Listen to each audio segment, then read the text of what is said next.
Ito na nga mga kamare, yung mga nakuha natin today na pick up. May mga bagong hat. Tapos yung mga damit. Ito, labahan muna natin. Ayan, bagong laban na ang mga nakuha natin na damit kahapon. Mga damit ng bata, ang gaganda, di ba? Good morning mga kamare. Naghihintay lang ako ng bus at mag-pick up tayo ng mga binibigay na damit. Kakahatid ko lang kay Cassie sa school. Ayan, naghihintay ako dito ng bus. Ayan, dito ako sa bus stop ng 183. Ayan, sakay tayo sa bus mga kamare. Ayan. Medyo malayo kasi yun. So, nandito tayo sa bus stop. Kuha tayo ng 223. Pupunta tayo ng Wembley Park. Ayan ang bus natin. 223 bus ang sasakyan natin. Papunta ng Wembley. Ayan, sakay tayo dito. Bale, dalawang bus yun galing sa school ni Cassie. Bayad na naman tayo. Ayan, nandito tayo sa bus ngayon, mga kamare. On the way na tayo doon sa pagpipick upan natin ng mga damit. O, diba, exciting? So, malapit na tayo dito. Bali, halos 45 minutes din ang biyahe ko sa bus. Ayan, nandito na ako sa may Wembley Park. Tawid tayo at medyo malayo pa. 8 minutes walk pa kasi naglakad ako. Bumili kasi ako ng hanap sana ako ng bag. Wala akong hanap. Ayan, ito Wembley Park Station. Ayan ang stadium. Ayan, good morning guys. Nandito tayo sa Wembley. Wembley tayo. And good morning Wembley!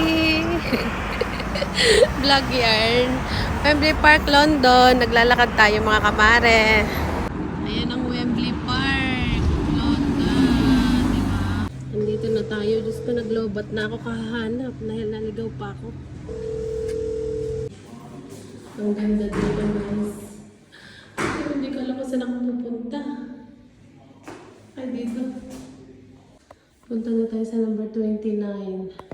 Ayan, punta tayo sa number 4. Dito tayo sa 29.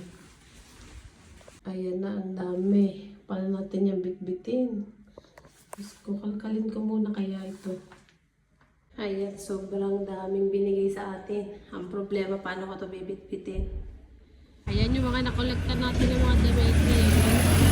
Mga kamare. Ang dami mga kamare. Oh, tingnan nyo yan, oh. Ang dami natin nakuha ngayon. Ayan. Ang hali na tayo nakauwi. Ang layo ng pinagkuhanan natin mga kamare. Ayan ang bigat.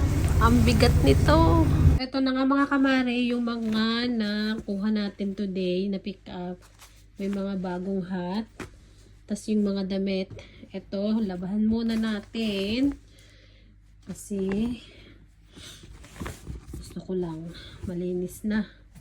Ayan siya. Magaganda naman siya. Mamaya natin i-unboxing natin. Pero ilagay muna natin sa labahan. Labadahin. Labadahin muna ni kamare. Tapos ipakita ko sa inyo isa-isa.